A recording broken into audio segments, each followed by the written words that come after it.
समस्त को नमस्कार।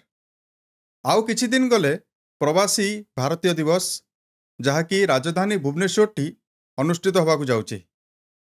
एइथिपई सरकार अनेक उत्साहित अछंती कारण बीजेपी सरकार आसिया परे एटा गोटे वन ऑफ इट्स काइंड गोटे बड़ इवेंट होबाकू जाउछि।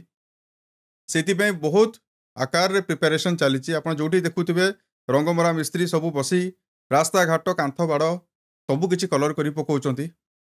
आज आम घर तले गोटे ट्रक जाऊला जोटा कि रास्ता रे जो आपणकर लेन मार्किंग हुए थे व्हाइट कलर रो सेटा गुड़क से लेन मार्किंग करी करी जाउची। एटा बोधे अनेक दिन पर ये सबू मेकओवर करा जाउची भुवनेश्वर रे।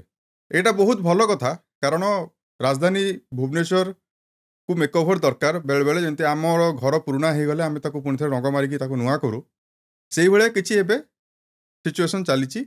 एथिपई रास्ता घाट अनेक जगार जाम होउची आउ डेवलपमेंट वर्क होउची माने आज्ञा लेबर आसुचंती लेबर खटुचंती अनेक बाहर नंबर गाड़ी गुड़ाक आसिकी सब रास्ता कड़े रखा होउची। विभिन्न गाड़ी रही पुलिस गाड़ी मध्य रही कारण ओडिशा पुलिस पाखे बोधे एते संख्यक पुलिस वाला नहांती से माने बाहर रिजर्व पुलिस डकाउछंती। आपण देखि परिबे जो बड़ बड़ बस गुड़ाक थुआ होउची बेले बेले रास्ता कड़े से पुलिस लेखा होउची आ नंबर गुड़ाक सब बाहर नंबर। आमर कहिया कथा आज्ञा सरकार जिते उत्साहित हूँ ये सब घटना आ सबू जो इवेंट जी से मैंने उत्सुकता देखे आम भुवनेश्वर को सजधज करिवारे से मैंने व्यस्त हो पड़े। यही जगार भुक्तभोगी किछि जन अछंती किछि जन तो नुहंती अनेक जन अछंती जो मन आखिर लुह सुखु नाही। आमे कथा होचु सेही बस्ती बासिंदा कथा सेही उठा दुकानी कथा जो मैंने दीर्घ वर्ष धरी रास्ता कड़े दुकान टे करिकी निज परिवार रो पेट भरुले। गोटे छोटिया जरीफरी लगे बाउंस बांधी किछिटा इटा रखी से माने गोटे छोटिया घरे 3-4 जन परिवार आज को दीर्घ वर्ष होने रही आसुले। तांको घर आज्ञा बुलडोजर द्वारा माटी रे मिसा ही जाइछि। एमितिया 100-200 लोकों कथा नुह आज्ञा हजार हजार लोकों को वर्तमान बेघर करा जाइछि। आपण मैंने भावुवे कि ये गवर्नमेंट लैंड को इंक्रोच करके बसते आउ से घर भंगा है असुविधा कौन आज्ञा असुविधा किसी ना।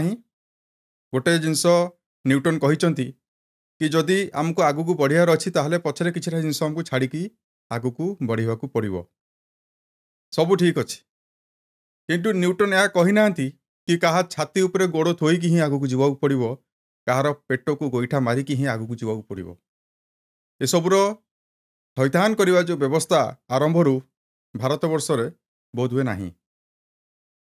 पुरी रे जतले श्रीमंदिर परिक्रमा प्रकल्प हैला आपण देखिछन्ती गोटे भी किछि आंदोलन होईची कोठी स्ट्राइक होईची किबा कोठी रास्ता रोक होईची कोन पे ना एटा इथिपे हैलानी एटा इथिपे हैलानी कारण सरकार समस्त को उचित कंपनसेशन देइथिले।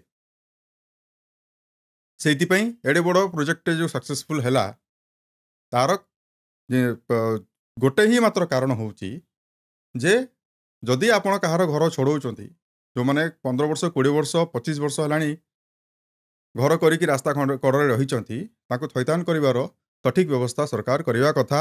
आउ जेहेतु कि एबे अनेक मात्रा रे ठंडा पड़ुची राति हैला माने 10 डिग्री 11 डिग्री रे आपण माने आम माने आमे कंबल घोड़े ही आज्ञा शोचे खटरे कबाड़ झरका बंद करिकी तेणु आमको ठंडा जना पड़नी। आपण जाकि थर पचारंतु से लोकटे जे रास्ता कड़े शोथुबो छिंडा कंबल टे छिंडा चादर टे पकईकी जो 5x6 घरे माटी घरे उपरे छात जगार जरी थिबो सेमितिया लोक जड़े निज परिवार को शीत काकर केमिति भर पोषण करछि केमिति राति शांति शोई पारुचंती ना पारु नाहांती। गोटे चाहा दुकानी गोटे साधारण जलखिया दुकानी एते वर्ष लाणी से दुकान करिकी निज परिवार को पेट पोषुले वर्तमान से माने भो होई कांदुचंती आमे जीवु कुआड़े आम परिवार लोक आम परिवार को लेकिन जीवु कुआड़े आमको किए थैथान करिवो समस्ते किए किए अच्छा कागज पत्र धरिकी बुलचंती कि आम पाखे परमिशन अच्छी गवर्नमेंट किसी शुणुनी बुलडोजर वाला किसी शुणु ना सब भांगी दौरान मंत्री जाकि सकाळु सकाळु परिदर्शन करके मर्निंग वाक कला परिदर्शन करके आसुचंती ଯେ କେତେ ଲୋକଙ୍କ ଘର ଭଙ୍ଗା ହେଲା, କେତେ ଦୋକାନ ଭଙ୍ଗା ହେଲା, ରାସ୍ତା ସଫା ହେଲା ନା ନାହିଁ, ସେମାନଙ୍କୁ ସମସ୍ତଙ୍କୁ ଫୋପାଡ଼। ଆପଣମାନେ ଜାଣିଛନ୍ତି ଏଇ ଯେଉଁ ଲୋକଙ୍କୁ ଆଜି ହଇରାଣ ହରକତ କରାଯାଉଛି, ଯେଉଁ ଲୋକମାନଙ୍କ ପାଖରେ ଆଜି ମୁଣ୍ଡ ଉପରେ ଛାତ ନାହିଁ, ସେଇମାନେ ହିଁ ସରକାର ବାଛିବାରେ 60-70% ଦାୟୀ। ଗୋଟେ ମିଡ଼ିଲ୍ କ୍ଲାସ୍ ଫ୍ୟାମିଲି ଆଉ କିମ୍ବା ଗୋଟେ ଅପର ମିଡ଼ିଲ୍ କ୍ଲାସ୍ ଫ୍ୟାମିଲି, ଗୋଟେ ଧନୀ ଘରର ଲୋକ ଭୋଟ ଦେବାକୁ ଯିବାକୁ ଇଚ୍ଛା ପ୍ରକାଶ କରେ ନାହିଁ, କିମ୍ବା ତା ପାଖରେ ଅପରଚ୍ୟୁନିଟି ଥିଲେ ବି ସେ ଯାଏ ନାହିଁ। କିନ୍ତୁ ଏହି ବସ୍ତି ବାସିନ୍ଦା ଲୋକ, ତାଙ୍କ ପାଖେ କିଛି ଥାଉ କିମ୍ବା ନଥାଉ, ତାଙ୍କ ପାଖରେ ଭୋଟର ଆଇ କାର୍ଡ଼ ଖଣ୍ଡେ ନିହାତି ଥିବ।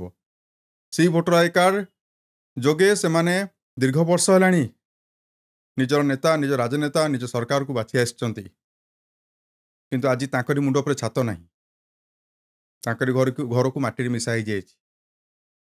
ଆପଣ ଏଥିରେ ଭାବୁଥିବେ କି ସରକାରୀ ଜାଗାରେ ସେମାନେ ଘର କରିଛନ୍ତି। ଆଜ୍ଞା ଠିକ୍ ଅଛି, ଯଦି ସରକାର ସେମାନେ ବାଛି ପାରୁଛନ୍ତି, ସରକାର ତାଙ୍କ ପାଇଁ କ'ଣ ବ୍ୟବସ୍ଥା କରୁଛି, ତାଙ୍କ ଏମ୍ପ୍ଲୟମେଣ୍ଟର ଅପରଚ୍ୟୁନିଟି କ'ଣ ଦେଉଛି ସରକାର ତାଙ୍କୁ, ସେ ଜିନିଷ ଯେଉଁ ବି ଗଭର୍ଣ୍ଣମେଣ୍ଟ ହେଉଛି ଚିନ୍ତା କରିବା ଦରକାର।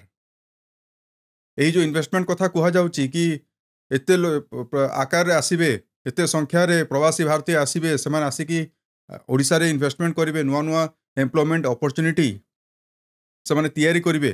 ଆପଣଙ୍କୁ ମନେ ଅଛି ମେକ୍ ଇନ୍ ଓଡ଼ିଶା କନକ୍ଲେଭ୍ ସମୟରେ, ଯେଉଁଟା ଥରେ 2016ରେ ହେଇଥିଲା, ଥରେ 2022ରେ ହେଇଥିଲା, ନବୀନ ବାବୁ କରେଇଥିଲେ। କେତେ ଟଙ୍କାର ଆସ୍ୟୁରାନ୍ସ ଆସିଥିଲା ଆପଣ ଜାଣିଛନ୍ତି? 10,50,000 କୋଟିର ଇନଭେଷ୍ଟମେଣ୍ଟ ଆସ୍ୟୁରାନ୍ସ ଆସିଥିଲା। 21ଟି ବଡ଼ ବଡ଼ ସେକ୍ଟରରେ ଯେଉଁ ବଡ଼ ବଡ଼ିଆ ମାନେ ଆସିଥିଲେ, ସେମାନେ ସବୁ ଆସ୍ୟୁରାନ୍ସ ଦେଇକି ଯାଇଥିଲେ ଗଭର୍ଣ୍ଣମେଣ୍ଟକୁ କି ଆମେ 100 ନୁହଁ, 200 ନୁହଁ, 500 ନୁହଁ, 10,50,000 କୋଟିର ଇନଭେଷ୍ଟମେଣ୍ଟ ଆମେ ଆଗାମୀ ଦିନରେ କରିବୁ। ଆଉ ସେଥିରେ ସରକାର କ'ଣ କହିଥିଲେ, ଯଦି ଏହା ହୁଏ ତେବେ 20 ଲକ୍ଷ ଲୋକଙ୍କୁ ରୋଜଗାର ସୁଯୋଗ ମିଳିବ। ରାଜ୍ୟରେ ବସିଥିବା 20 ଲକ୍ଷ ବେକାରୀ ଲୋକଙ୍କୁ ରୋଜଗାର ସୁଯୋଗ ଆଜ୍ଞା ସବୁ କିଛି ହାୱାରେ ଉଡ଼ିଗଲା। ଆପଣ ନିଜେ ଜାଣିପାରୁଥିବେ କେତେ ଲୋକ ଆସି ଇନଭେଷ୍ଟମେଣ୍ଟ କଲେ, କେତେଟା ଇଣ୍ଡଷ୍ଟ୍ରି ତିଆରି ହେଲା, କେତେଟା ନୂଆ ଚାକିରି ଲୋକଙ୍କୁ ପ୍ରଦାନ କରାହେଲା। କିଛି ନାହିଁ, ସବୁ କିଛି ଗୋଲ। ଏଇ ଟାଇମ୍ରେ ବି ସେମିତି କରାଯାଉଛି ଯେ ଆମେ ସମସ୍ତଙ୍କୁ ଦେଖେଇ ଦେବୁ ଯେ ଆମ ଓଡ଼ିଶା ବହୁତ ସୁନ୍ଦର, ଏଠି ବସ୍ତିବାଲା ନାହାନ୍ତି, ଏଠି କିଏ ନାହାନ୍ତି। ମହାରାଷ୍ଟ୍ରରେ ଯାଇକି ପଚାରନ୍ତୁ, ଦେବେନ୍ଦ୍ର ଫଡ଼ନାଭିସଙ୍କ ସରକାର ଅଛି, ଧାରାବୀର ସ୍ଲମ୍କୁ ଯାଇକି ଭାଙ୍ଗି ପାରିବେ, ହାତ ଲଗାଇ ପାରିବେ ଆଜ୍ଞା? ଉଠା ଦୋକାନୀକୁ ହାତ ଲଗାଇ ପାରିବେ ସେମାନେ? କରିପାରିବେନି। କିନ୍ତୁ ଆମ ଓଡ଼ିଶା ଲୋକ ମଜବୁର, ଆମେ ଚୁପ୍ ରହି ରହି ଆସୁ, ଆମ ଉପରେ ଅତ୍ୟାଚାର ହୁଏ, ଆମ ଉପରେ ଯାହା କିଛି ନିର୍ଯାତନା ହୁଏ, ସେଟା ଯେଉଁ ଆକାରରେ ବି ହଉ, ଆମେ ଚୁପ୍ ରହି ରହି ସହି ସହି ଆସୁ। ପ୍ରବାସୀ ଭାରତୀୟ କିଏ? ପ୍ରବାସୀ ଭାରତୀୟ ହେଉଛନ୍ତି ସେଇ ବିଶିଷ୍ଟ ବ୍ୟକ୍ତିବିଶେଷ ମାନେ ଯେଉଁମାନେ ଅନେକ ବର୍ଷ ହେଲା ଇଣ୍ଡିଆକୁ ଛାଡ଼ିକି ଚାଲି ସାରିଲେଣି, ସେମାନେ ଇଣ୍ଡିଆକୁ ଛାଡ଼ିକି ପଳେଇ ସାରିଲେଣି। ତାଙ୍କ ପାଇଁ ଆଜି ରେଡ୍ କାର୍ପେଟ୍ ବିଛା ହେଉଛି, ସରକାର ତାଙ୍କ ପାଇଁ ରେଡ୍ କାର୍ପେଟ୍ ବିଛାଉଛନ୍ତି। ତାଙ୍କ ଇଣ୍ଡିଆର ଷ୍ଟେଟ୍ କେତେଟା ପଚାରିଦେବେ, ତାଙ୍କୁ ହୁଏତ ମନେ ନଥିବ।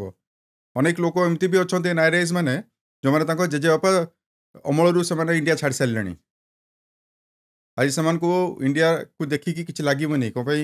ମାନେ ଅଲରେଡ଼ି ଫରେନ୍ରେ ରହିଲେଣି ଏତେ ବର୍ଷ ହେଲାଣି, ମାନେ କାହାର ଗାଁ ମାଟିର ବାସ୍ନା ହିଁ ମନେ ନଥିବ, କୌଣସି କଥା ମନେ ନଥିବ ତାଙ୍କୁ। ଆଉ ଓଡ଼ିଶାରେ ଆସିକି ଏମାନେ ଦେଖିବେ ଏଇ ଯେଉଁ ନାରଙ୍ଗୀ ରଙ୍ଗ ଲଗା ହେଇଛି, ଅରେଞ୍ଜ କଲର୍ ଲଗା ହେଇଛି ସବୁଆଡ଼େ କାନ୍ଥରେ, ଯେଉଁଟାକି ଆଗ ବୀର ପୁରୁଷମାନଙ୍କର ଯେଉଁଥିରେ ଫଟୋଚିତ୍ର ଥିଲା, ଆର୍ଟିଷ୍ଟମାନଙ୍କର, ଟ୍ୟାଲେଣ୍ଟେଡ଼ ଲୋକମାନଙ୍କର ଫଟୋଚିତ୍ର ଥିଲା। ଓଡ଼ିଶାର ଇତିହାସ ବନେଇବାରେ ଯେଉଁମାନେ ସାହାଯ୍ୟ କରିଥିଲେ, ସ୍ୱାଧୀନତା ସଂଗ୍ରାମୀ, ମହାନ ଗାୟକ, କବି, ଏମାନଙ୍କର ଫଟୋଚିତ୍ରକୁ ରଙ୍ଗ ମରା ହେଇଯାଇଛି। ତା ଉପରେ କ'ଣ ଆଜ୍ଞା ଚିତ୍ର ହେଇଛି ଆମେ ନିଜେ ଜାଣିପାରୁନୁ, ସେଟା ବି ତ କୌଣସିଟା ଦେଖାଯାଉନି। ଆପଣ ସୋସିଆଲ ମିଡ଼ିଆ ହ୍ୟାଣ୍ଡେଲ୍ ଖୋଲନ୍ତୁ, ଆପଣ ନିଜେ ଜାଣିପାରିବେ ସେ ସୋସିଆଲ ମିଡ଼ିଆ ହ୍ୟାଣ୍ଡେଲ୍ରେ କେବଳ ସରକାରଙ୍କ ପାଇଁ ହେଟ୍ ସ୍ପିଚ୍ ଅଛି, ଆଉ କିଛି ନୁହଁ। କୌଣସି ଗୋଟେ ଲୋକ କହୁନାହାନ୍ତି ଯେ ସରକାର ଏ ଯେଉଁ ରଙ୍ଗ କରିଛନ୍ତି କାନ୍ଥରେ, ସେଟା କୌଣସି ଆଡ଼ୁ ବି ଭଲ ଲାଗୁଛି। ଯେଉଁ ଏଜି ଛକରୁ ନେଇକି ଆପଣ ଗଭର୍ଣ୍ଣର ହାଉସ୍ ବୁଲି ଯାଆନ୍ତୁ, ଯେଉଁ ବ୍ୟାରିକେଡ଼ିଂ କରାହେଇଛି ସେଟା ବି ଜମା ଆଖିକୁ ଶୋଭା ପାଉନାହିଁ। କିନ୍ତୁ ଆଜ୍ଞା କ'ଣ କରିବା, ସରକାର ତ ଆମେ ବାଛିଛେ। ଦେଖାଯାଉ ମୋହନ ସରକାର ଯେଉଁ କଥା କହୁଛନ୍ତି କି ପ୍ରବାସୀ ଭାରତୀୟ ଆସିକି ଡବଲ ଡେକର ବସ୍ରେ ବସିବେ, ବୁଲିବେ ଏବଂ ओडिशा को परिदर्शन करेंगे, भुवनेश्वर राजधानी को देखिए, पुरी जीवे। तो सतरे जदि नवीन सरकार जोटा कर न पारे, जदि मोहन सरकार से करदे, बोध हुए जो गरीबटी निज घर हरई, निज दुकान खंडे हरई, ताक पिला छुआ मानू काले रोजगार मिल जाऊ, हे तो से भी रोजगार मिल जाऊ। रहिलु आज्ञा। जय जगन्नाथ। वंदे उत्कल जननी।